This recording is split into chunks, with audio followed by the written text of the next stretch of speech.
Ann's Music Channel. Congrats Kalinga Prab sa Jomcar at mga Jomcar fans. Mas mabuti na ang di na muna aminin. Di na muna nila aminin para mas lalo pang tayong ma-excite sa Jomcar. Agree ako dun.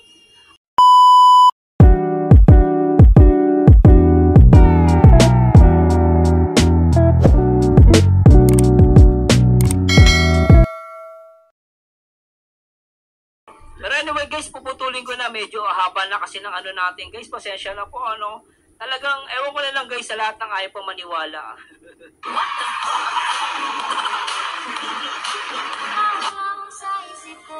Pero guys nasa inyo na kung ano paniniwala nyo. Pero para sa akin, hindi pa po. No? Para sa akin talagang may future itong Jomcar. No? Nasa inyo pa rin guys kung ano yung paniniwalaan nyo. Pero para sa akin, nakikita ko rito, masasabi ko lang may future itong Jomcar. Pero kung tinatago man nila yung anumang relasyon na meron sila, para sa akin, sila na nakakaalam nun. At I really understand, no? Kung di nila aminin. Pero sa akin, masaya-masaya ako.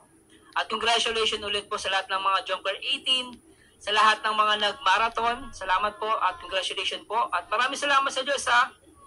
At medyo, medyo bibitinin ko kayo kasi nakailang oras na tayo. Pero salamat po, sana nag-enjoy kayo sa ating reaction video. No, at sabi ni Ma'am Baby Graho, ano ba yan? Kay sa harap ni Kalinga Prab nagkikilit yan. Alma Babila, thank you so much sa reaction video mo. At salamat din Ma'am Ana Manabeng at Mary Ann's Music Channel. Congrats Kalinga Prab sa Jomcar at mga Jomcar fans. Mas mabuti na ang di na muna aminin. Di na muna nila aminin para mas lalo pang tayong ma-excite sa Jomcar. Agree ako dun.